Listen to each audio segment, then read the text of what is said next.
विष्णुः गुरुर्देवो महेश्वरः गुरुर्साक्षात् परं ब्रह्म तस्मै श्री गुरवे नमः।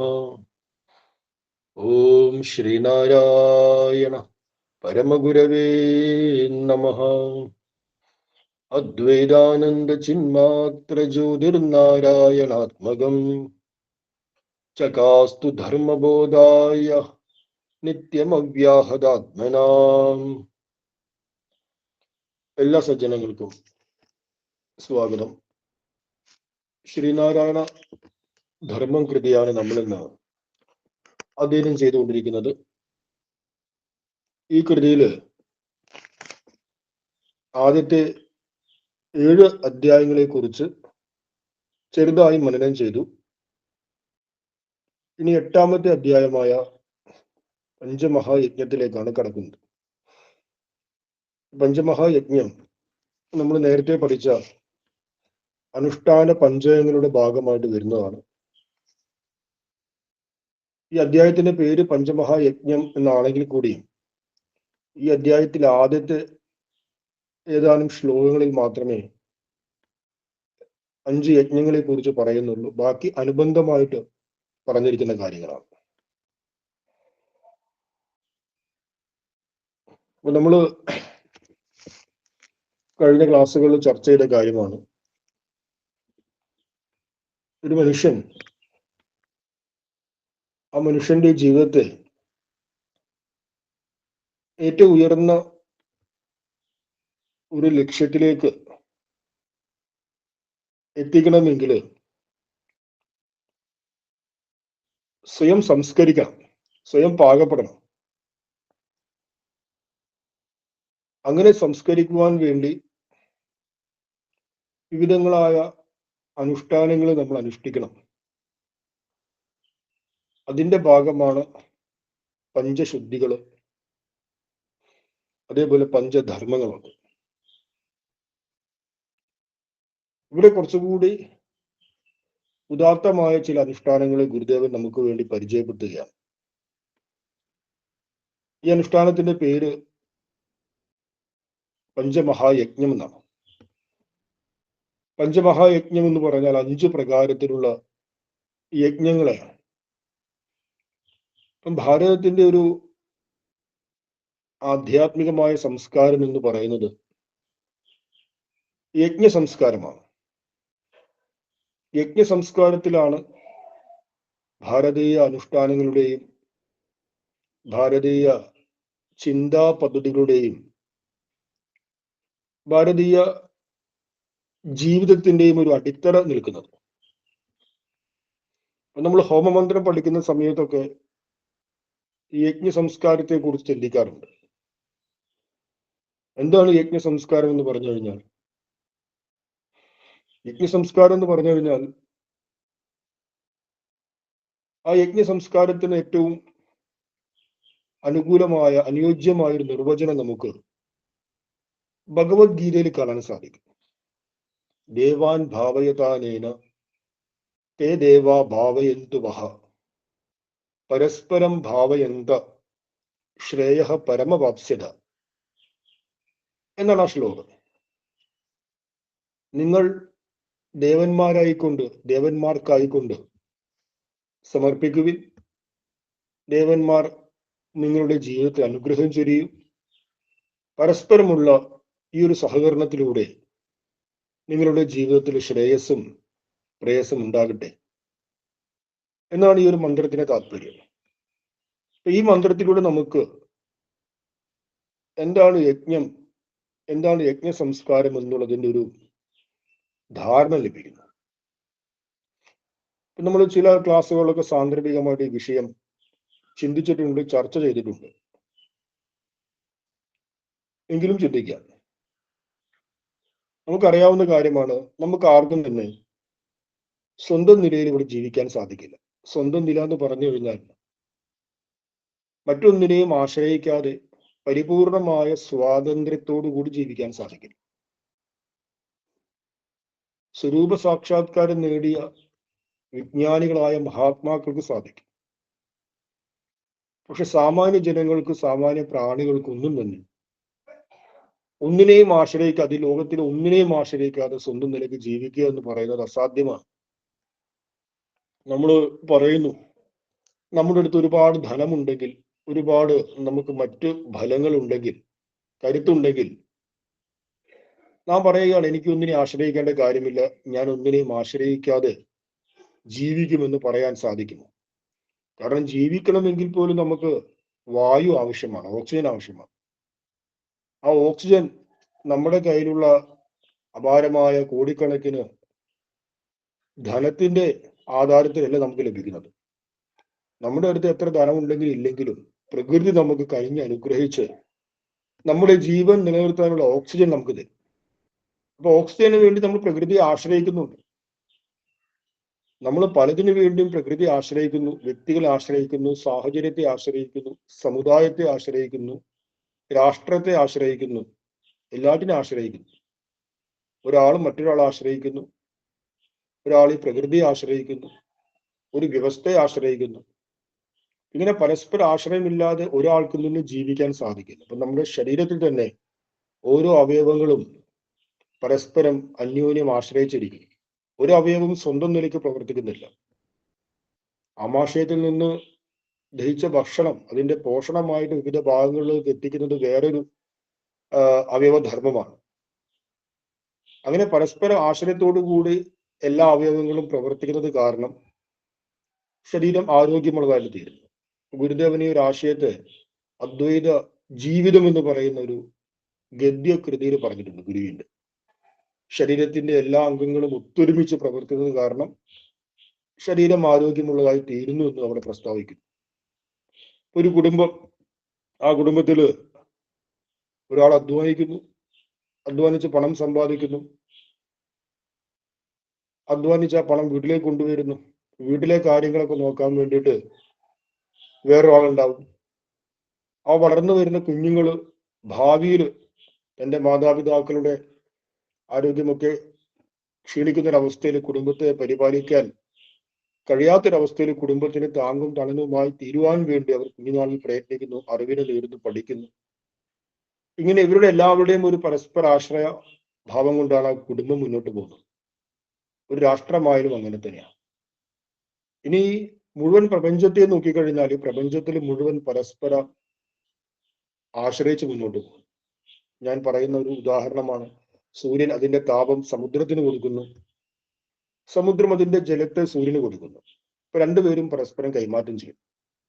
അതിലൂടെ എന്തുണ്ടാകുന്നു? മഴ എന്ന് പറയുന്ന ഏറ്റവും വലിയൊരു അനുഗ്രഹം ഉണ്ടാകും. സൂര്യൻ കരുതുകയാണ്, ഞാന് എന്റെ താപത്തെ ആർക്കും കൊടുക്കില്ല, എന്റെ താപത്തെ ഞാൻ ചില സ്ഥലങ്ങളിൽ മാത്രം പതിപ്പിക്കും, സമുദ്രത്തിലോ ജലാശയത്തിലോ ഞാൻ എന്റെ താപത്തെ പതിപ്പിക്കില്ല എന്ന് സൂര്യൻ കരുതുകയാണ്. സമുദ്രം കരുതുകയാണ്, ഈ ജലം എന്റേത് മാത്രമാണ്, ഞാൻ ഈ ജലം ആർക്കും തന്നെ വിട്ടുകൊടുക്കില്ല എന്ന് സമുദ്രം കരുതുകയാണ്. അങ്ങനെയാകുമ്പോൾ നമുക്ക് മഴ എന്ന് പറയുന്ന അനുഗ്രഹം ഉണ്ടാകുമോ? ഒരിക്കലും ഉണ്ടാവില്ലല്ലോ. അപ്പൊ ഈ അനുഗ്രഹങ്ങളെല്ലാം ഉണ്ടാകുന്നത്, നമ്മുടെ ജീവിതം ഏറ്റവും ശ്രേഷ്ഠമായി തീരുന്നത് പരസ്പരമുള്ള ഈ സഹകരണത്തിലൂടെയാണ്. ഈ പരസ്പരമുള്ള സഹകരണത്തെയാണ് ഋഷിമാർ എന്ത് പറയുന്നത്? ഒരു ശാസ്ത്രീയ ഭാഷയിൽ യജ്ഞം എന്ന് പറയുന്നത്. അതിനാണ് പരസ്പരം ഭാവയന്ത എന്ന് ഗീതയിൽ പറഞ്ഞിരിക്കുന്നത്. നിങ്ങൾ പരസ്പരം സഹകരിക്കുക, അതിലൂടെ പരമമായ ശ്രേയസ്സിലേക്ക് ഉയർന്നാലും എന്ന് പറയും. ഇനി നമ്മുടെ ജീവിതത്തിലെ ഈ പരസ്പരമുള്ള സഹകരണം, ഇപ്പൊ നമ്മളിപ്പോൾ ഇന്നത്തെ നിലയ്ക്ക് നാം സഹകരിക്കുന്നുണ്ട് നമ്മുടെ ജീവിതത്തിൽ. അത് ചില വ്യക്തികളോട് നാം സഹകരിക്കുന്നു, ആ വ്യക്തികളുടെ സാന്നിധ്യം എൻ്റെ ജീവിതത്തിൽ അത്യന്താപേക്ഷിതമാണ്. അതുകൊണ്ട് ആ വ്യക്തികളുമായി നമ്മൾ സഹകരിക്കുന്നു. അതേപോലെ ചില സാഹചര്യങ്ങളുമായി നമ്മൾ സഹകരിക്കുന്നു, ചില വ്യവസ്ഥകളുമായിട്ട് നമ്മൾ സഹകരിക്കുന്നു. വ്യവസ്ഥ എന്ന് പറഞ്ഞാൽ ഭരണകൂടം ഒരു വ്യവസ്ഥയാണ്, സാമൂഹിക പശ്ചാത്തലം ഒരു വ്യവസ്ഥയാണ്, ഒരു സമൂഹത്തിനൊരു വ്യവസ്ഥയുണ്ട്. ഒരു സമൂഹത്തിൽ, ഏത് സമൂഹത്തിലാണോ നാം ജീവിക്കുന്നത് ആ സമൂഹത്തിന്റെ വ്യവസ്ഥ നമുക്കറിയാം. ആ സമൂഹത്തിൽ ഇന്ന വേഷമേ ധരിക്കാൻ പാടുള്ളൂ, ഇന്ന രീതിയിലേ പെരുമാറാൻ പാടുള്ളൂ, ഇന്ന ആചാര വിചാരങ്ങളെ ചെയ്യാൻ പാടുള്ളൂ എന്നുള്ളത് ആ സമൂഹത്തിൽ ഓരോരുത്തർക്കും അറിയാം. അതുകൊണ്ട് ആ സമൂഹത്തിന്റെ വ്യവസ്ഥയെ മാനിച്ചാണ് നമ്മുടെ ജീവിതമുള്ളത്. അല്ലാതെ ആ സമൂഹത്തിന്റെ വ്യവസ്ഥയെ മാനിക്കാതെയാണോ നമ്മൾ ജീവിക്കുന്നത്? സന്യാസം എന്ന് പറയുന്നത് ഈ സമൂഹത്തിന്റെ ഭാഗമാണ്. അപ്പൊ സന്യാസിയുടെ വേഷവിധാനങ്ങൾ, സന്യാസിയുടെ ഭാവങ്ങൾ, സന്യാസിയുടെ ആഹാരങ്ങൾ എല്ലാം നമുക്കും അറിയാം, സമൂഹത്തിനും അറിയാം. ആ സമൂഹത്തിന്റെ വ്യവസ്ഥയെ മാനിച്ചിട്ടല്ലേ ഒരു സന്യാസി ജീവിക്കാൻ പറ്റും.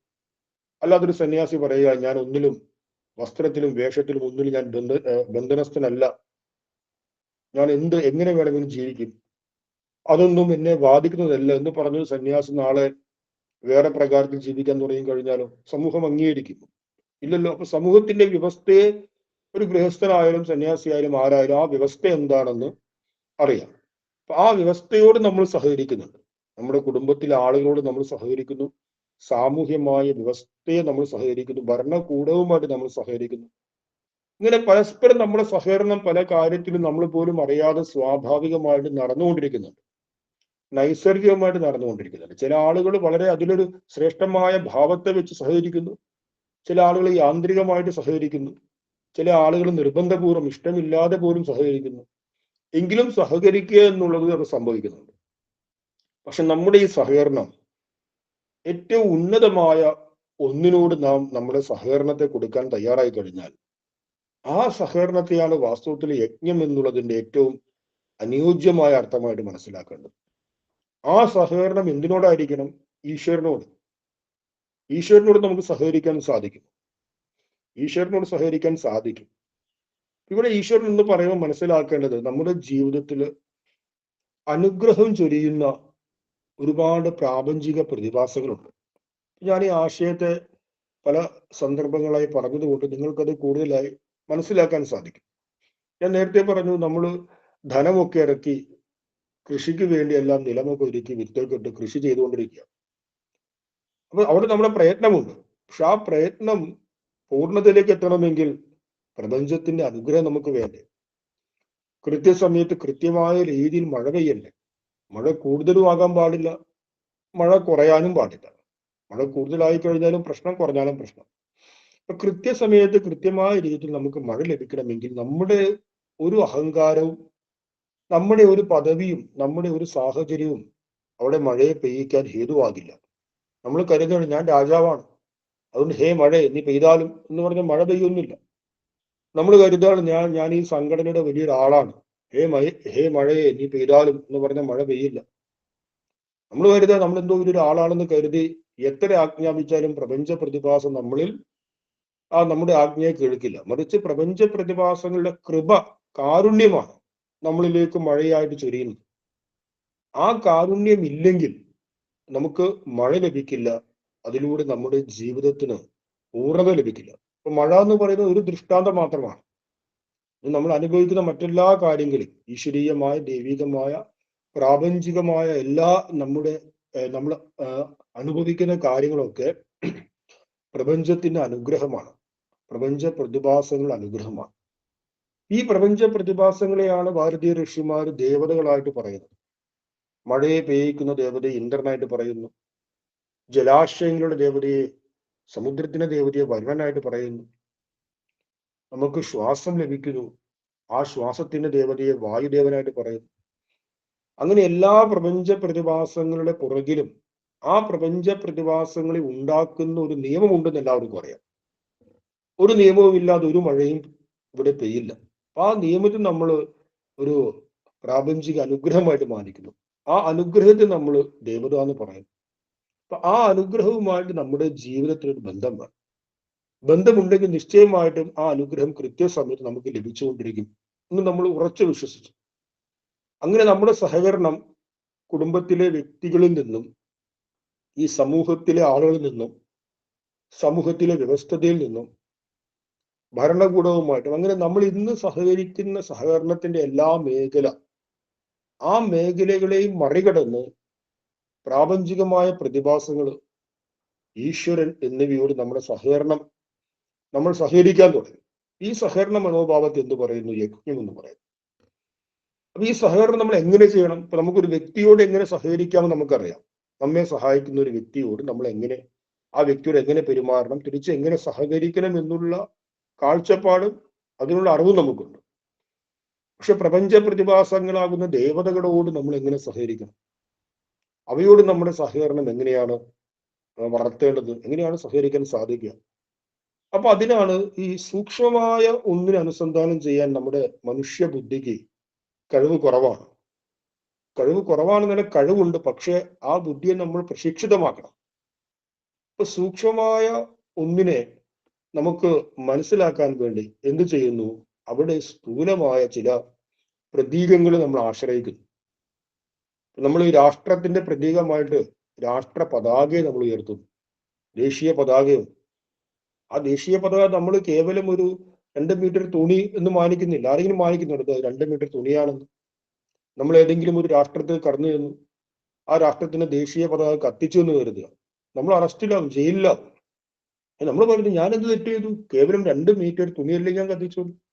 2 മീറ്റർ തുണിയല്ല കത്തിച്ചത്, മറിച്ച് രാഷ്ട്ര വിഗ്രഹത്തെയാണ് തകർത്തത്. ഇപ്പൊ രാഷ്ട്രത്തിന്റെ പ്രതീകമാണ് ഒരു പതാക. രാഷ്ട്രം എന്ന് പറയുന്നത് ഒരു വിശാലമായ സങ്കല്പമാണ്. അപ്പൊ എനിക്ക് രാഷ്ട്രത്തെ ആദരിക്കണമെങ്കിൽ വിശാലമായ രാഷ്ട്രം ഞാൻ എങ്ങനെ ആദരിക്കും? ഞാൻ നിൽക്കുന്ന സ്ഥലത്ത് നിന്നൊരു 12,000 ചതുരശ്ര കിലോമീറ്റർ വ്യാപിച്ചിരിക്കുന്നു എന്റെ രാഷ്ട്രം എന്ന് കരുതുക. ഇതിനെ മൊത്തം എനിക്ക് ആദരിക്കാൻ പറ്റും? അപ്പൊ അതിന്റെ പ്രതീകമായിട്ട് നമ്മൾ എന്ത് ചെയ്യുന്നു? ഒരു പതാക, ഒരു പ്രതീക വിഗ്രഹത്തെ സ്ഥാപിക്കുന്നു. ഇത് രാഷ്ട്രമാണെന്നുള്ള ഉറച്ച സങ്കല്പത്തോടു കൂടി ആ വിഗ്രഹത്തെ നമ്മൾ ആദരിക്കുന്നു. ഇതേ ഭാവമാണ് ദേവതകളോടും ഈശ്വരനോടും സഹകരിച്ച് യജ്ഞം ചെയ്യാൻ നമ്മൾ ഉപയോഗിക്കേണ്ടത്. അവിടെ നമ്മൾ ഹോമകുണ്ഡത്തിൽ അഗ്നിയെ നമ്മൾ ജ്വലിപ്പിക്കുന്നു. അഗ്നിയെ ജ്വലിപ്പിച്ച് എന്റെ ജീവിതത്തിൽ അനുഗ്രഹത്തെ ചൊരിയുന്ന ഇന്ദ്രൻ ഈ അഗ്നിയാകുന്ന സിംഹാസനത്തില് ഇരിക്കുന്നു, ആസനസ്ഥനായിരിക്കുന്നു എന്ന് നാം സങ്കല്പിക്കുന്നു. എന്നിട്ട് ആ സിംഹാസനത്തിൽ ഇരിക്കുന്ന ഇന്ദ്രനെ നമ്മൾ ഉപചരിക്കുന്നു. ആ ഇന്ദ്രനു വേണ്ടി അന്നപാനീയങ്ങൾ സമർപ്പിക്കുന്നു. ഓം ഇന്ദ്രായ സ്വാഹ എന്ന് പറഞ്ഞ് നെയ്യ് കൊടുക്കുന്നു. അപ്പൊ നമുക്ക് ദേവാൻ ഭാവയതാനേന തേ ദേവാ ഭാവയന്തു വഹ, നിങ്ങൾ ദേവന്മാരോട് സഹകരിക്കുകയും ആ ദേവന്മാർ നിങ്ങളെയും അനുഗ്രഹിക്കും. അപ്പൊ നമ്മുടെ ഈ ഭാവം, നമ്മൾ ഈ ഭാവത്തോടു കൂടി ഈ മഴയുടെ പുറകിലുള്ള അധിനിയമമായ ആ ഇന്ദ്രന് ഞാനിതാ എന്റെ സമർപ്പണം ഞാൻ ചെയ്തിരിക്കുന്നു എന്ന ഭാവം നിശ്ചയമായിട്ടും അവിടെ എത്തും. അവിടെ എത്തില്ല എന്നൊന്നുമില്ല. കാരണം ഈ പ്രപഞ്ചം എന്ന് പറയുന്നത് ഒരു നെറ്റ്വർക്ക് സിസ്റ്റമാണ്. നമ്മുടെ ഏത് ഭാവവും കൃത്യമായിട്ട് അവിടെ എത്തിയിരിക്കും. അത് നിസ്സംശയമായ കാര്യമാണ്. നമ്മുടെ ഉള്ളിൽ ഒരു സങ്കല്പം ഉണ്ടായി കഴിഞ്ഞാൽ ആ സങ്കല്പം എവിടേക്കാണ് പ്രസരിക്കുന്നത്? ആ സങ്കല്പം പ്രസരിക്കുക തന്നെ ചെയ്യും, അല്ലാതെ അത് തേഞ്ഞു മാഞ്ഞു പോവില്ല. അങ്ങനെ നമ്മുടെ ഉള്ളിൽ ഉദാത്തമായ ഒരു സങ്കല്പം വന്നു, ഞാൻ ഈശ്വരന് എന്റെ ഒരു പങ്ക് കൊടുത്തു. ആ സങ്കല്പത്തെ നമ്മൾ പ്രതീകമായിട്ട് ചെയ്തു. അഗ്നിയിൽ ഭഗവാനെ ആവാഹിച്ചു, ഭഗവാൻ ഹവിസ് കൊടുത്തു, ഭഗവാന് ആഹുതികൾ കൊടുത്തു. അപ്പൊ തീർച്ചയായിട്ടും ആ പ്രപഞ്ച പ്രതിഭാസങ്ങളിൽ നിന്ന് നമ്മുടെ ജീവിതത്തിലേക്ക് ചില അനുഗ്രഹങ്ങൾ വരും, ഉറപ്പായിട്ടും വരും. ഇങ്ങനെയാണ് നമുക്കറിയാത്ത നമ്മിൽ നിന്നും മറഞ്ഞിരിക്കുന്ന ആ ഈശ്വരീയ പ്രതിഭാസങ്ങളുമായി നമ്മുടെ ജീവിതത്തെ കൂട്ടിച്ചേർക്കാൻ വേണ്ടി പൗരാണികരായ ഭാരതീയ ഋഷിമാർ ആചാര അനുഷ്ഠാനങ്ങൾ ഉണ്ടാക്കിയിരിക്കുന്നു. അപ്പൊ ഒരു വ്യക്തിയുടെ ജീവിതം, ഒരു സമൂഹത്തിന്റെ ജീവിതം ഏതുമായിട്ട് സഹകരിക്കുന്നു? ആ പ്രാപഞ്ചിക പ്രതിഭാസങ്ങളുമായിട്ട് സഹകരിക്കുന്നു, ഈശ്വരനുമായിട്ട് സഹകരിക്കുന്നു. ഇനി രണ്ട് കൂട്ടരുടെ നല്ല രീതിയിലുള്ള സഹകരണം കൊണ്ട് എന്ത് സംഭവിക്കുന്നു? ശ്രേയ പരമവാപ്സ്യത, ഏറ്റവും ഉയർന്ന ശ്രേയസ്സിലേക്ക് പോകാൻ നമുക്ക് സാധിക്കും. ഇതാണ് യജ്ഞ സംസ്കാരത്തിന്റെ ഒരു താല്പര്യം. അപ്പൊ ഈ യജ്ഞ സംസ്കാരം അനിവാര്യമായിട്ട് നമ്മൾ ചെയ്തിരിക്കേണ്ടതാണ് എന്ന് ഗുരു ഈ അധ്യായത്തിൽ പറയും. നമ്മളെ സംബന്ധിച്ച് ഇന്നത്തെ കാലത്ത് നമ്മളെല്ലാവരും ക്ഷേത്രങ്ങളിൽ പോകുന്നു, ക്ഷേത്രങ്ങളിലെ ആചാര അനുഷ്ഠാനങ്ങളിൽ പങ്കെടുക്കുന്നു. വർഷത്തിൽ ഒരിക്കല് ക്ഷേത്രോത്സവം ഉണ്ടാകുന്നു. മിക്കവാറും നമ്മൾ ആ അവസരങ്ങളിൽ പോകുന്നു, അവിടുത്തെ വിനോദപരമായ കാര്യങ്ങളൊക്കെ കാണുന്നു. ഇനി ക്ഷേത്രത്തിൽ എന്തെങ്കിലും വിശേഷമായ പൂജയോ മറ്റോ ഉണ്ടെങ്കിൽ നമ്മൾ എന്ത് ചെയ്യുന്നു? ക്ഷേത്രത്തിൽ പോകുന്നു, വൈദികൻ പൂജ എങ്ങനെ ചെയ്യുന്നു, ഹോമം ചെയ്യുന്നു, ആ ചടങ്ങുകളിൽ ശ്രദ്ധാഭക്തിയോട് കൂടി നമ്മൾ മാറി എന്ന് നോക്കിക്കാണുന്നു. അങ്ങനെ നമ്മൾ എപ്പോഴും സാക്ഷിയായിട്ടാണ് ഇത്തരം ആചാര അനുഷ്ഠാനങ്ങളെ മനസ്സിലാക്കാറ്, ഒരു സാക്ഷിയായി അവയെ വീക്ഷിക്കുന്നു. പക്ഷെ നമ്മൾ എന്തുകൊണ്ട് ഇത് സ്വയം ചെയ്യുന്നില്ല? നമ്മൾ നമ്മുടെ ജീവിതത്തെ പരിശോധിക്കുക. നമുക്ക് നിത്യവും എന്തെങ്കിലും ഒരു പൂജയോ എന്തെങ്കിലും ഒരു ഹോമമോ നാം നിത്യം ചെയ്യുന്നുണ്ട്. നമ്മൾ മറ്റുള്ളവർ ചെയ്യുന്ന ഹോമാദി കർമ്മങ്ങൾ, പൂജാതി കർമ്മങ്ങൾ അവയ്ക്ക് സാക്ഷിയായി ഇരിക്കുക മാത്രമാണ് ചെയ്യുന്നത്. പക്ഷെ അങ്ങനെ ചെയ്യരുത്. സ്വന്തം നിലയ്ക്ക് നമ്മൾ ഓരോരുത്തരും ഒരു വൈദികനാകണം എന്ന് ഗുരു ഈ അധ്യായത്തിൽ പറയുന്നു. ആരാണ് വൈദികൻ? ആരാണ് യജ്ഞം ചെയ്യുന്നത്? ആ യജ്ഞസംസ്കാരത്തെ ചെയ്യുന്ന ആളെ നമ്മൾ വൈദികൻ, പുരോഹിതൻ എന്നൊക്കെ പറയും. നിങ്ങൾ ഓരോരുത്തരും സ്വന്തം നിലയ്ക്ക് വൈദികരും പുരോഹിതരുമായി തീർന്ന് എല്ലാ ദിവസവും നിങ്ങളുടെ ജീവിതത്തിൽ, നമ്മുടെ ജീവിതത്തിൽ യജ്ഞ അനുഷ്ഠാനത്തെ അനുഷ്ഠിക്കണമെന്ന് ഗുരു ഇതിൽ ഈ അധ്യായത്തിൽ നിർദ്ദേശിക്കുന്നു. 5 പ്രകാരത്തിലുള്ള യജ്ഞത്തെയാണ് നമ്മൾ അനുഷ്ഠിക്കുന്നത്. ഈ യജ്ഞത്തെ അനുഷ്ഠിക്കാൻ വേണ്ടി നമ്മൾ പുറമേ നിന്നൊരു വൈദികനെ കൊണ്ടുവരണ്ട. നമ്മൾ ഏതെങ്കിലും അമ്പലത്തിൽ പോയി വഴിപാട് കൊടുത്തിട്ടല്ല ഈ യജ്ഞത്തെ അനുഷ്ഠിക്കേണ്ടത്. എൻ്റെ പേരിൽ ഒരു ഗണപതി ഹോമം ചെയ്യും, എൻ്റെ പേരിൽ ഒരു മൃത്യുഞ്ജയ ഹോമം ചെയ്യുന്നു പറഞ്ഞൊരു വഴിപാടാക്കിയിട്ടല്ല നമ്മൾ ചെയ്യേണ്ടത്. മറിച്ച് ഈ യജ്ഞം നമ്മൾ സ്വന്തം നിലയ്ക്ക് അനുഷ്ഠിക്കേണ്ടതാണ്. നമ്മൾ തന്നെയാണ് വൈദികൻ, നമ്മൾ തന്നെയാണ് യജ്ഞസംസ്കാരം ചെയ്യേണ്ടത്. അപ്പൊ ആ യജ്ഞം എന്തൊക്കെയാണെന്ന് സ്വാമി തൃപ്പാദങ്ങൾ ആദ്യ ശ്ലോകത്തിൽ പറയുന്നു. 8-ാം അധ്യായം 8ാം സർഗം പഞ്ചമഹായജ്ഞം.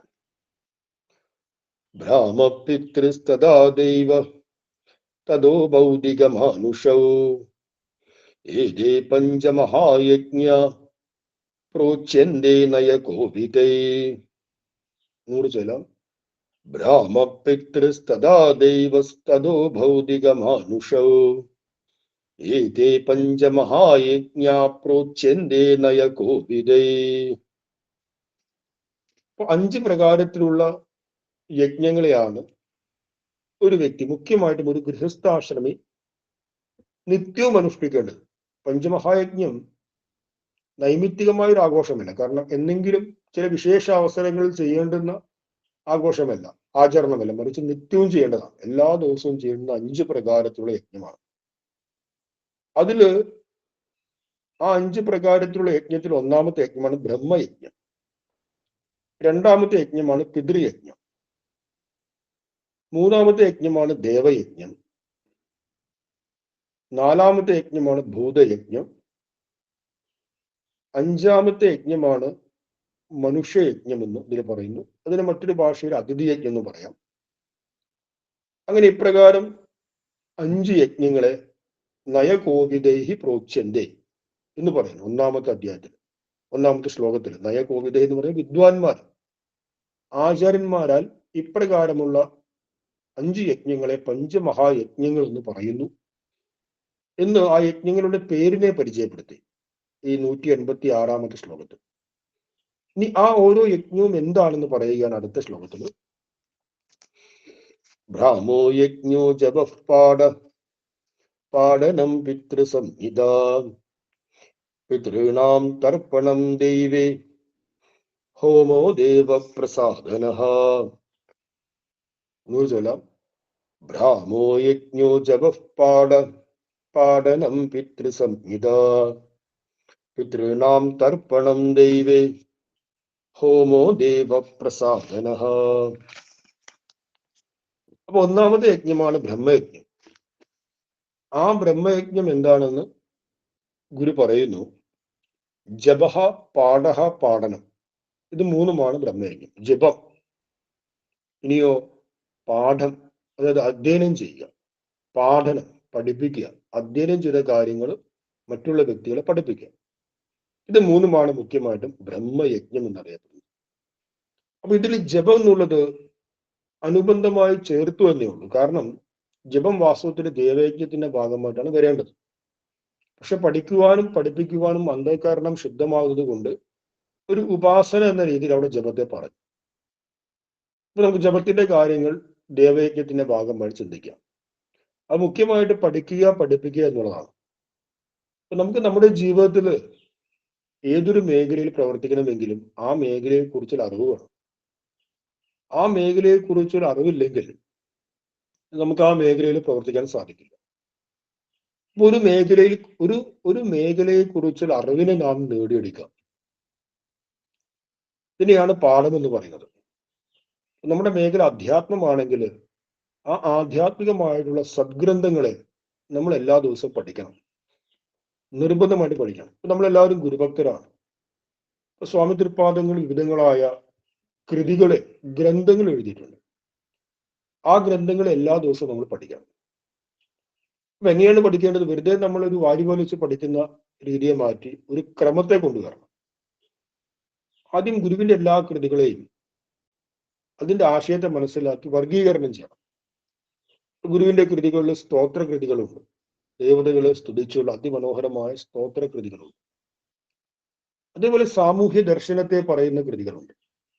സാമൂഹ്യ ദർശനത്തെ ജാതി ലക്ഷണം, ജാതി മീമാംസ എന്നൊക്കെ പറഞ്ഞ് സമൂഹത്തിന്റെ ചില കാര്യങ്ങളെ പറയുന്ന ജീവിത വീക്ഷണത്തെ പറയുന്ന കൃതികളുണ്ട്. ഏറ്റവും ഉദാത്തമായ ആത്മീയത അധ്യാത്മ ശാസ്ത്രത്തെ പറയുന്ന കൃതികളുണ്ട്. ദർശനമാല, ആത്മോപദേശ ശതകം. ശ്രദ്ധിക്കണം, ഈ എല്ലാ കൃതികളിലും എല്ലാ ആശയവും ഉണ്ട്. അധ്യാത്മ ദർശനവും സാമൂഹ്യ ദർശനവും സ്തോത്രവും എല്ലാ കൃതികളിലും ഉണ്ട്. ഇപ്പൊ ജനനി നവരത്ന മഞ്ജരിയില് ഏറ്റവും ഉയർന്ന ആത്മീയ ജ്ഞാനവുമുണ്ട്, ദേവതാ സ്തുതിയുമുണ്ട്, സാമൂഹ്യ ദർശനം പോലുമുണ്ട്. പക്ഷെ അതിന്റെ മുഖ്യ അർത്ഥം അതൊരു സ്തോത്രകൃതിയാണ്. നമ്മൾ ജനനിയെ പ്രാർത്ഥിക്കുകയാണ്. അപ്പൊ എല്ലാ കൃതിയിലും എല്ലാ അംശങ്ങളും ഉണ്ടെങ്കിലും അതിനൊരു മുഖ്യ ഭാവത്തെ മനസ്സിലാക്കി ഇത് സ്തോത്രകൃതികൾ, ഇത് ഗുരുവിന്റെ സാമൂഹ്യ ദർശനത്തെ പ്രതിപാദിക്കുന്ന കൃതികൾ, ഇത് ഗുരുവിന്റെ ആധ്യാത്മിക ദർശനത്തെ പ്രതിപാദിക്കുന്ന കൃതികൾ എന്നിങ്ങനെ നമ്മൾ കൃതികളെ ഒന്ന് അല്പം വർഗീകരണം ചെയ്ത് അതില് ഏറ്റവും ചെറിയ ചെറിയ കൃതികൾ, ആദ്യഘട്ടത്തിൽ സ്തോത്രകൃതികൾ, ആ സ്തോത്രകൃതികളെ തെറ്റുകൂടാതെ ചൊല്ലാൻ നമ്മൾ ആദ്യം പഠിക്കണം, നിർബന്ധമായിട്ട് പഠിക്കണം. അതിന് നമുക്ക് ഒരു പ്രയത്നവും ആവശ്യമില്ല. നമ്മൾ ജസ്റ്റ് ഇന്ന് യൂട്യൂബ് തുടങ്ങിയ മാധ്യമങ്ങളിൽ എല്ലാ കൃതികളുടെയും ഉച്ചാരണം, ആ ഉച്ചാരണം കേട്ടിട്ട് അതിനെ തെറ്റുകൂടാതെ ചൊല്ലാൻ പഠിക്കണം. കാരണം നമ്മളിത് പറയാൻ കാരണം ഇപ്പൊ നമുക്കറിയാം, നമ്മള് ഹോമയജ്ഞവുമായിട്ട് നമ്മുടെ സ്മൈൽ ഒരു ക്യാമ്പയിൻ നടത്തുകയുണ്ടായി. ഇപ്പൊ 100-200 സ്ഥലങ്ങളിൽ അതുമായിട്ട് പോയി. അല്ലാതെയും ഹോമയജ്ഞങ്ങൾ പല സ്ഥലങ്ങളിൽ സംഘടിപ്പിച്ചു. അപ്പോൾ ഞാൻ പല സ്ഥലങ്ങളിലും ചില സ്ഥലങ്ങളിൽ നമ്മുടെ കൂടെ പ്രാർത്ഥനയ്ക്ക് വേണ്ടിയിട്ട് നമുക്ക് സ്മൈലിൽ നിന്ന് ആളുകൾ വരാത്ത പക്ഷം അവിടെയുള്ള ആളുകളെ പ്രാർത്ഥനയ്ക്ക് വേണ്ടി നിയോഗിക്കാറുണ്ട്. പല സ്ഥലങ്ങളിലും പ്രാർത്ഥനയെ ശ്രദ്ധിച്ച സമയത്ത് ഒരു അതിമനോഹരമായിട്ട് ഗുരുവിന്റെ മലയാള കൃതികളൊക്കെ ചൊല്ലുന്നുണ്ട്. പക്ഷെ ഗുരുപുഷ്പാഞ്ജലി മന്ത്രങ്ങൾ വരുമ്പോഴോ അല്ലെങ്കിൽ സംസ്കൃത മന്ത്രങ്ങൾ വരുമ്പോഴോ പലപ്പോഴും അതിന് തെറ്റുകൾ കാണാറുണ്ട്. അതിനൊരിക്കലും അവരുടെ കുറ്റമല്ല അത്, കാരണം അവരെ സംബന്ധിച്ചത് നിർമ്മലമായ ഭക്തിയോടുകൂടി അവർ ഉച്ചരിക്കുന്നതാണ്. പക്ഷെ നമ്മൾ ശരിയായി ചൊല്ലാൻ പരിശ്രമിക്കുന്നതിൽ യാതൊരു കുഴപ്പമില്ല.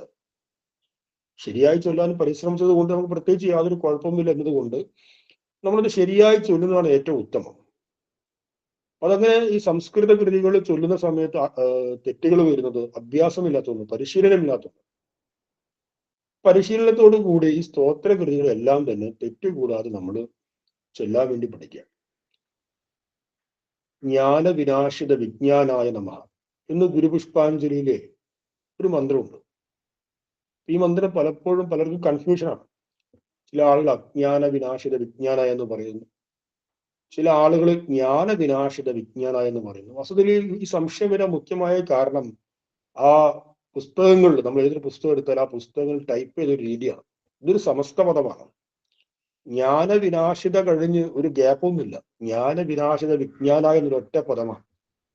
ഇത് ജ്ഞാനവിനാശിത കഴിഞ്ഞൊരു ഗ്യാപ്പ് വന്ന് പിന്നെ അപ്പുറത്ത് വിജ്ഞാനായ വന്നുകൊണ്ടാണ് ഈ കൺഫ്യൂഷൻ വരുന്നത്. ജ്ഞാനം കൊണ്ടാണോ നമ്മൾ വിജ്ഞാനത്തെ ഇല്ലാതാക്കേണ്ടത്? ജ്ഞാനവിനാശിത വിജ്ഞാനായത് സമസ്ത പദമാണ്, ഒറ്റ പദമാണ്. ജ്ഞാനേന എന്ന് പറയാം, തൃതിയിൽ അർത്ഥം എടുക്കാം. ജ്ഞാനത്താൽ വിജ്ഞാനത്തെ വിനാശമാക്കിയ ഗുരുവിനായിക്കോട് നമസ്കാരം എന്നും അർത്ഥം എടുക്കാം.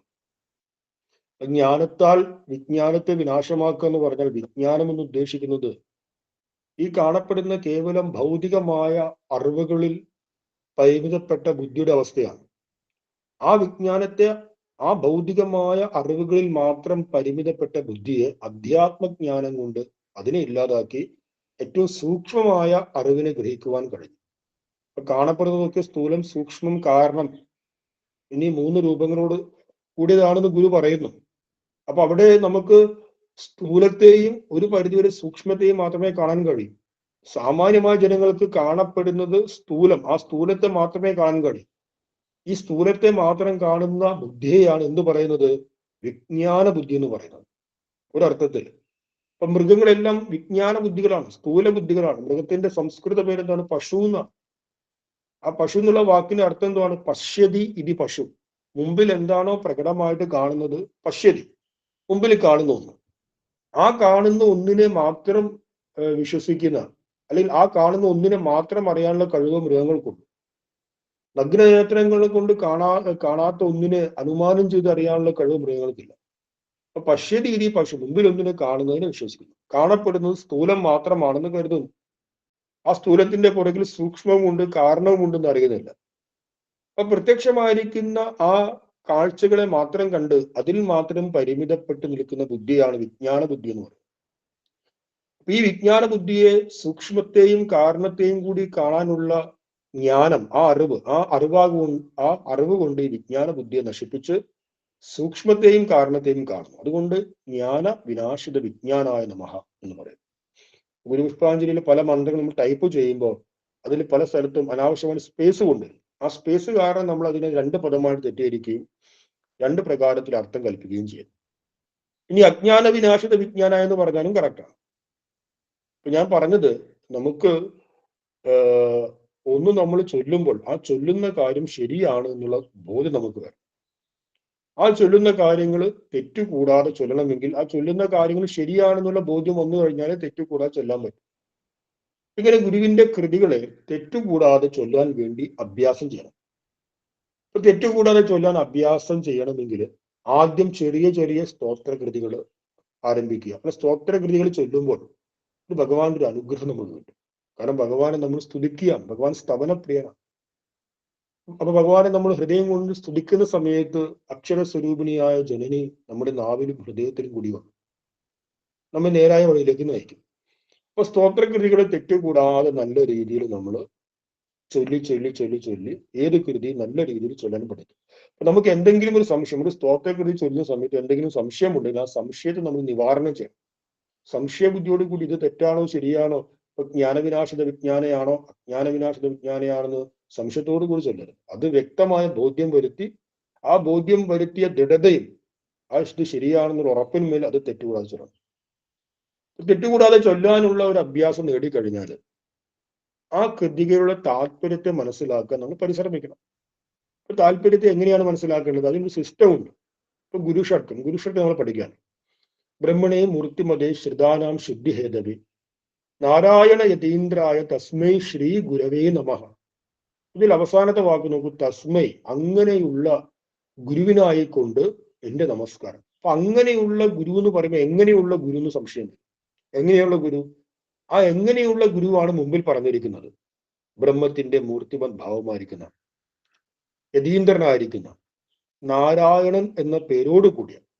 അപ്പൊ നമ്മൾ ഇതിൽ അങ്ങനെയുള്ള ഗുരുവിനായിക്കൊണ്ട് എന്റെ നമസ്കാരം. ബാക്കി അങ്ങനെയുള്ള എന്നുള്ളതിന്റെ വിശേഷണമാണ് ബാക്കി എല്ലാ കാര്യങ്ങളും. അപ്പൊ ആ വിശേഷണത്തെ പഠിക്കുകയാണ് വേണ്ടത്. ഓരോ വിശേഷണത്തെ എഴുതി പഠിക്കുക. ബ്രഹ്മണേ മൂർത്തിമത്, ബ്രഹ്മത്തിന്റെ മൂർത്തഭാവം എന്താണ്? ആശ്രയിക്കുന്നവർക്ക് ശുദ്ധി എപ്രകാരം പ്രദാനം ചെയ്യുന്നു? നാരായണൻ എന്ന പേരിന്റെ അർത്ഥം എന്താണ്? എന്തുകൊണ്ടാണ് ഗുരുവിനെ യതീന്ദ്രൻ എന്ന് പറയുന്നത്? ഈ 4 വിശേഷണങ്ങളെ പിന്നെ വ്യാഖ്യാനിക്കാണ് വേണ്ടത്. അപ്പൊ ഈ രീതിയിൽ ഒരു ക്രമത്തെ മനസ്സിലാക്കി ആ ക്രമത്തിനനുസരിച്ച് കൃതികളുടെ അർത്ഥത്തെ മനസ്സിലാക്കും. ഇനി എന്ത് വേണം? തെറ്റുകൂടാതെ ചൊല്ലാൻ പഠിച്ചു. ആ കൃതികളെ നമ്മൾ സാമ്പ്രദായങ്ങൾ, അതിന്റെ ക്രമത്തെ മനസ്സിലാക്കി അതിന്റെ അർത്ഥചിന്തനം ചെയ്തു. അർത്ഥചിന്തനം ചെയ്തു കഴിഞ്ഞാൽ ഗുരുവിന്റെ ഒരു മൗലികമായ കാഴ്ചപ്പാട് നമുക്ക് ലഭിക്കും. സ്വാമി തൃപ്പാദങ്ങൾ വ്യത്യസ്തമായ വീക്ഷണത്തിൽ നിന്നുകൊണ്ട് കൃതികളിലൂടെ ആശയത്തെ പറഞ്ഞിട്ടുണ്ട്. വ്യത്യസ്തമായ വീക്ഷണങ്ങൾ. ആ വ്യത്യസ്തമായ വീക്ഷണങ്ങളൊന്നും പരസ്പര വിരുദ്ധമല്ല. അപ്പൊ നമുക്ക് തോന്നിയേക്കാം ചില സ്ഥലത്ത് പറഞ്ഞിരിക്കുന്ന കാര്യവും ഈ സ്ഥലത്ത് പറഞ്ഞിരിക്കുന്ന കാര്യവും തമ്മിൽ എന്തെങ്കിലും വൈരുദ്ധ്യമുണ്ടോ എന്ന് തോന്നിയേക്കാം. അങ്ങനെ വൈരുദ്ധ്യമില്ല. അപ്പൊ സമഗ്രമായിട്ട് ഗുരുവിന്റെ കൃതികളെ പഠിക്കുമ്പോൾ ഗുരുവിന്റെ മൗലികമായ കാഴ്ചപ്പാട് എന്ന് പറയുമ്പോൾ ഗുരുവിന്റെ തനതായ വീക്ഷണമുണ്ട്. ആ തനതായ വീക്ഷണത്തിലേക്ക് അല്പം എത്തി നോക്കാൻ നമുക്ക് സാധിക്കും. അപ്പൊ ഗുരുവിന്റെ മൗലികമായ ഒരു കാഴ്ചപ്പാട് കിട്ടിക്കഴിഞ്ഞാൽ നമ്മൾ ഏത് കൃതി നമുക്ക് വ്യാഖ്യാനിക്കാൻ കഴിയും. ഗുരുവിന്റെ കൃതികൾ ആ മൗലികമായ കാഴ്ചപ്പാട് കിട്ടിക്കഴിഞ്ഞാൽ മാത്രമേ നമ്മൾ പഠിപ്പിക്കുക എന്നുള്ള ധർമ്മത്തിലേക്ക് എത്താൻ പാടുള്ളൂ. കാരണം പഠിപ്പിക്കുക എന്ന് പറയുന്നതും യജ്ഞ സംസ്കാരത്തിന്റെ ഭാഗമാണല്ലോ. പാഠനം എന്ന് പറഞ്ഞിരിക്കുന്നു. പാഠ എന്ന് പറഞ്ഞാൽ നമ്മൾ ആദ്യം പഠിക്കുന്നു. ആ പഠിക്കുന്നതിന്റെ വിധികൾ നമ്മൾ ചർച്ച ചെയ്തു. അപ്പൊ യജ്ഞമാകുമ്പോൾ അവിടെ നിന്ന് സ്വീകരിച്ചു കഴിഞ്ഞാൽ തിരിച്ചു കൊടുക്കണം അങ്ങോട്ട്. അതാണ് യജ്ഞ സംസ്കാരത്തിന്റെ ഒരു കോൺട്രാക്ട്. എങ്ങനെയാണ്? പരസ്പരം ഭാവയന്തയാണ്. നമ്മൾ ആചാര്യന്മാരിൽ നിന്ന് കേട്ട കാര്യങ്ങൾ തിരിച്ച് സമൂഹത്തിന് പങ്കുവെക്കണം. പ്രൊഫഷണൽ ലിസണർ ആവാൻ പാടില്ല. 10 കൊല്ലം മുമ്പ് നമ്മൾ സ്മൈൽ സാധനയിൽ വന്നു, 15 കൊല്ലവും സ്മൈൽ സാധ്യം തുടർച്ചയായ എല്ലാ ക്ലാസ്സുകളും കേട്ട വിദ്യാർത്ഥി എന്നുള്ള പുരസ്കാരം നമുക്ക് കിട്ടാൻ പാടില്ല. അതെന്താ അങ്ങനെ പറയുന്നത്? അത് നല്ല കാര്യമില്ല. അല്ല, നമ്മൾ ഒരു വർഷം ക്ലാസ് കേട്ടാൽ പിന്നെ ആ ക്ലാസ്സിനെ സമൂഹവുമായിട്ട് പങ്കുവെക്കണം. ആ അറിവിനെ സമൂഹത്തിലേക്ക് കൊടുക്കണം. നമ്മുടെ എല്ലാവരുടെയും ധാരണയാണ് ഇതൊന്നും എൻ്റെ ഡ്യൂട്ടി അല്ല എന്നുള്ളത്. ഇതൊക്കെ ചെയ്യാൻ വേണ്ടി വേറെ കുറച്ച് ആളുകളുണ്ട്. ഞാനൊരു പ്രൊഫഷണൽ ലിസണറാണ്. ഇതാണ് എൻ്റെ ഡ്യൂട്ടി. ഞാനിങ്ങനെ ഇന്നെ സ്മൈൽ സാധനയുടെ 16ാമത്തെ ക്ലാസ് ആഘോഷിക്കുമ്പോഴും നമ്മളത് കേട്ടുകൊണ്ടിരിക്കും. ഇതൊക്കെ പറഞ്ഞു കൊടുക്കാനൊക്കെ വേറെ ആർക്കോ നിയോഗമുണ്ട്. നമുക്കതിനൊന്നും കഴിവില്ല എന്ന് കരുതിയിരിക്കുക. നമുക്കിത് ഓരോ വ്യക്തിയുടെയും അനിവാര്യമായ കർത്തവ്യമാണ് പാഠനം. ബ്രഹ്മയജ്ഞം എന്താണ്? പാഠനം. പഠിപ്പിക്കുക. പഠിപ്പിക്കുക എന്നുള്ളതൊന്ന് ഗുരുദേവൻ ആരെങ്കിലും മാറ്റി നിർത്തിയിട്ടുണ്ടോ? നിങ്ങൾക്ക് ആ ഡ്യൂട്ടി ഇല്ല കേട്ടോ. ആ ഡ്യൂട്ടി മറ്റേ ആൾക്കാണ്. ഇന്ന് ആരെയും മാറ്റി നിർത്തിയില്ല. നമ്മൾ ആരാണോ പഠിക്കുന്നത് ആ പഠിക്കുന്ന ആള് മൊത്തം പഠിപ്പിച്ചേ മതിയാവും. അത് നമ്മുടെ കർത്തവ്യമാണ്. അങ്ങനെ പഠിപ്പിക്കാൻ നമുക്ക് സാധിക്കും, നിഷ്പ്രയാസം സാധിക്കും. അതിന് നമുക്ക് ഈ പഠിക്കുന്ന സമയത്ത് തന്നെ നമുക്കൊരു ഗുരുവിന്റെ, ഈശ്വരന്റെ ഒരു കൃപ നമ്മളിൽ വരും, ഒരു അനുഗ്രഹം വരും. അപ്പൊ നമ്മൾ ഇരുന്ന് കഴിഞ്ഞാൽ നമ്മൾ പോലും അറിയാതെ ആശയങ്ങൾ നമ്മുടെ നാവിലൂടെ പ്രവീതമാകും. അതുകൊണ്ട് ഒട്ടും ഭയക്കാതെ നാം പഠിച്ച കാര്യങ്ങളെ പഠിപ്പിക്കുക എന്നുള്ളത് നമ്മുടെ കർത്തവ്യമാണ്. അത് ബ്രഹ്മയജ്ഞത്തിൽ പറഞ്ഞിരിക്കുന്ന ഗൃഹസ്ഥൻ അനുഷ്ഠിക്കേണ്ടുന്ന വിധിയാണ്. അപ്പൊ പഠിപ്പിക്കണമെങ്കിൽ എന്ത് ചെയ്യണം? പഠിപ്പിക്കണമെങ്കിൽ നിശ്ചയമായിട്ടും ഗുരുവിന്റെ മൗലികമായ കാഴ്ചപ്പാട് എന്ത് നമ്മൾ മനസ്സിലാക്കിയിരിക്കണം. ഗുരുവിന്റെ മൗലികമായ കാഴ്ചപ്പാട് മനസ്സിലാക്കിയില്ലെങ്കിൽ എന്താണ് കുഴപ്പം? ഞാൻ ഏത് രാഷ്ട്രീയ പ്രസ്ഥാനത്തിലാണോ വിശ്വസിക്കുന്നത്, ഞാൻ എൻ്റെ വ്യക്തിപരമായ താല്പര്യങ്ങൾ എന്താണോ, ആ കാഴ്ചപ്പാടുകളൊക്കെ നമ്മൾ മെല്ലെ മെല്ലെ ഗുരുദർശനത്തിലൂടെ ഒളിച്ചു കടത്താൻ ശ്രമിക്കും. അങ്ങനെ ഒളിച്ചു കടത്താൻ ശ്രമിക്കുന്നതുകൊണ്ടാണ് ഗുരുവിന്റെ ദർശനത്തിന്റെ പേരിൽ വിവാദങ്ങൾ ഉണ്ടാകുന്നത്. നോക്കൂ, എല്ലാറ്റിനെയും സമന്വയം ചെയ്ത ഒരു മഹത്തായ ദർശനം. ആ ദർശനത്തിന്റെ പേരിൽ തന്നെ വിവാദങ്ങൾ ഉണ്ടാവും. അതെന്തുകൊണ്ട്? അത് എൻ്റെ രാഷ്ട്രീയ കാഴ്ചപ്പാട്. ഇപ്പൊ ഞാനൊരു സന്യാസിയായി ഇരിക്കുന്നു, പക്ഷെ എനിക്ക് ചില പൂർവ്വകാലത്ത് ഞാൻ ഏതെങ്കിലും ഒരു രാഷ്ട്രീയ പ്രസ്ഥാനത്തിൽ പ്രവർത്തിച്ചിട്ടുണ്ടെങ്കിൽ ആ രാഷ്ട്രീയ കാഴ്ചപ്പാടിന്റെ ഹാങ് ഓവറിന് ഞാൻ എപ്പോഴും മാറിയിട്ടുണ്ടാവില്ല. അപ്പൊ ഞാൻ എപ്പോഴും ഗുരുവിന്റെ കൃതികളെ സ്വയം മനസ്സിലാക്കുന്നതും മറ്റുള്ളവർക്ക് മനസ്സിലാക്കി കൊടുക്കുന്നതും ഈ രാഷ്ട്രീയ വിശ്വാസത്തിന്റെ ആധാരത്തിലായിരിക്കും.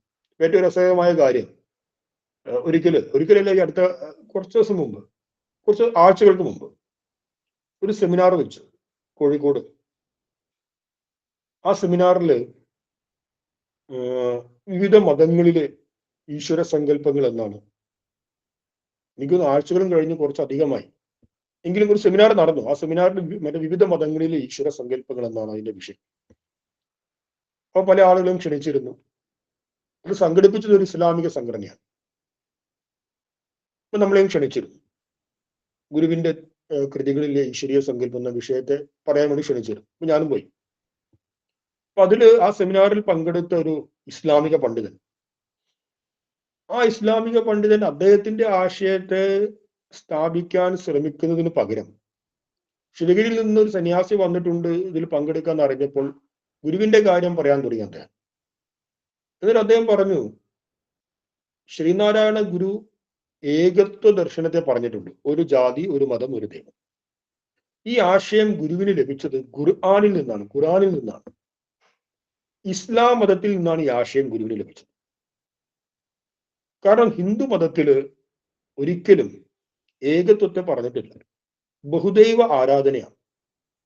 ബഹുദൈവ ആരാധനയുടെ ഉള്ളിൽ നിൽക്കുന്ന ഒരാൾക്ക്, ബഹുദൈവ ആരാധനയുടെ സാമൂഹ്യ പശ്ചാത്തലത്തിൽ ജനിച്ച് അതിൽ വളർന്ന് അതിനുള്ളിൽ നിൽക്കുന്ന ഒരാൾക്ക് എങ്ങനെയാണ് ഏകത്വത്തെ മനസ്സിലാക്കാൻ സാധിക്കുക? ഏക മതം, ഏക ദൈവം എന്ന ആശയത്തെ മനസ്സിലാക്കാൻ സാധിക്കുക? ആ ആശയത്തെ സ്വാമി തൃപ്പാദങ്ങൾ, ഗുരുദേവൻ, ഖുർആൻ, മറ്റു കാര്യങ്ങൾ പഠിച്ചപ്പോൾ ഇസ്ലാമിന്റെ മഹിമയേറിയ ദർശനത്തെ മനസ്സിലാക്കി. അങ്ങനെയാണ് ഒരു ജാതി, ഒരു മതം, ഒരു ദൈവം, മനുഷ്യൻ എന്നുള്ള ആശയം ഗുരുവിന് ലോകത്തിന് കൊടുക്കാൻ സാധിച്ചു എന്ന് പറഞ്ഞു. അതിന്റെ അർത്ഥം എന്താണ്? അതിന്റെ അർത്ഥം സ്വാമി തൃപ്പാദങ്ങൾ ആശയം കടമെടുത്തിരിക്കുന്നത് ഏതെങ്കിലും ഒരു മതഗ്രന്ഥത്തിൽ നിന്നുമാണെന്ന് സ്ഥാപിക്കലാണ്. അത് ഞങ്ങളുടെ മതഗ്രന്ഥമാണെന്ന് സ്ഥാപിക്കലാണ്. അപ്പൊ അങ്ങനെയാണ്. അപ്പൊ നമ്മളിത് കേൾക്കുന്ന ഒരാൾ കരുതി ശരിയാണല്ലോ ഭഗവാന്, ഏകത്വ ദർശനം ഹിന്ദുമതം ഇവിടെ നിലനിന്നിരുന്ന ഒരു മതവും പറഞ്ഞിട്ടില്ലല്ലോ, അത് ഇസ്ലാമിന്റെയും അല്ലെങ്കിൽ അത്തരത്തിലുള്ള സെമറ്റിക് മതങ്ങളുടെ വീക്ഷണമാണല്ലോ. ശരിയാണ്. ആ ഗുരു ഏകത്വ ദർശനത്തെ എഴുതിയിരിക്കുന്നത് അങ്ങനെയായിരിക്കും. നമ്മൾ എന്ത് ചെയ്യുന്നു? നമ്മൾ ഉടനെ നമ്മളൊരു കുടുംബയോഗത്തിലേക്ക് ക്ഷണിക്കുന്നു, ഒരു ശാഖയിലേക്ക് ക്ഷണിക്കുന്നു, പ്രഭാഷണത്തിൽ ഉടനെ പോയിട്ട് പറയും, നോക്കൂ, സ്വാമി തൃപ്പാദങ്ങൾ മാനവരാശിക്കായിട്ട് പകർന്നു നൽകിയ ഏകത്വ ദർശനം, അത് ഗുരുവിന്റെ തീർത്ഥയാത്രയിൽ, ഗുരുവിന്റെ അധ്യാത്മ യാത്രയിൽ ഗുരു ഇസ്ലാമിക പണ്ഡിതന്മാർ പരിചയപ്പെട്ടു, അങ്ങനെ ഖുർആൻ പഠിച്ചു, അങ്ങനെ ആ ഖുർആനിൽ നിന്നാണ് ഗുരുവിന് ഏകത്വ ദർശനം കിട്ടിയത് എന്ന് നമ്മൾ അങ്ങോട്ട് പറഞ്ഞു കൊടുക്കും. എന്തുകൊണ്ട് പറഞ്ഞു കൊടുക്കുന്നു? കാരണം ഗുരുവിന്റെ മൗലികമായ വീക്ഷണത്തിൽ നമുക്ക് ആ മൗലികമായ വീക്ഷണം എന്ന് പറയുമ്പം സ്വാമി തൃപ്പാദങ്ങളെ തനതായ ദർശനത്തെ, വീക്ഷണത്തെ കുറിച്ചുള്ള പരിചയം നമുക്കില്ല. ആ പരിചയം ഉണ്ടെങ്കിൽ ഗുരുവിന്റെ ഏത് കൃതി നമുക്ക് വ്യാഖ്യാനിക്കാൻ സാധിക്കും. സ്വാമി തൃപ്പാദങ്ങള് ഏകത്വത്തെ പറഞ്ഞത് നിലവിൽ നിലനിൽക്കുന്ന, നിലവിൽ ഇവിടെയുള്ള എല്ലാ സിസ്റ്റങ്ങളെയും തച്ചുടച്ച് ഏതെങ്കിലും ഒരു ഏകത്വത്തെ കൊണ്ടുവരാനല്ല. ഞാൻ നോക്കൂ, ഞാൻ നിങ്ങൾക്ക് ഇപ്പൊ കാണിച്ചു തരാം. ഗുരുവിന്റെ രണ്ട് ഭാവങ്ങൾ, ഒരു ജാതി ഒരു മതം.